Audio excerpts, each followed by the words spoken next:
Binasura po ng Sandigan Bayan 5th Division ang mosyon ni Senator Jinggoy Estrada na humihiling po sa korte na payagan siyang makapaghain ng piyansa para sa kanyang pansamantalang paglaya habang nililitis ang kaso niyang plunder. Report ni TJ Mendoza.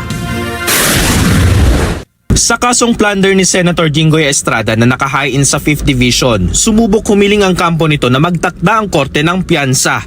Pero sa desisyong inilabas ni Associate Justice Henner Gito ng Sandigan Bayan, ibinasura ng korte ang mosyon ni Estrada. Ang kasong plunder ay non-bailable pero pahihintulutan ng korte ang pagpapiyansa kung hihiling ang akusado ng bail hearing.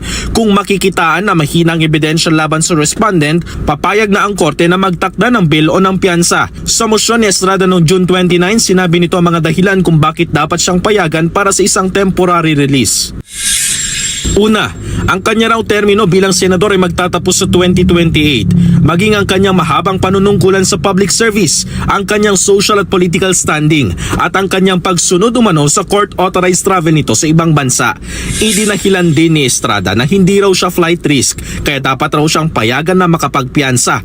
Pero sagot naman ng ombudsman bilang prosekusyon, premature raw ang hiling ng kampo ng senador. Dagdag ng ombudsman, dahil ang nakapataw na parusa sa pandarambong ay reklusyon perpetua, kailangan muna ng determination kung ang ebidensya bang iprepresenta ay hindi malakas bago siya payagan sa hiling nito. Sa resolusyong inilabas ng Anti-Graft Court, sinabi nitong hindi raw naghain ng application for bail si Estrada para sana sa isang bail hearing. At dahil wala pa raw pagdinig ukol diyan, hindi daw masusukat ng korte ang mga ebidensya laban sa senador. Wala pang sagot ang kampo ni Estrada. TJ Mendoza para sa Mata ng Agila. Matatag, matapang, matapat.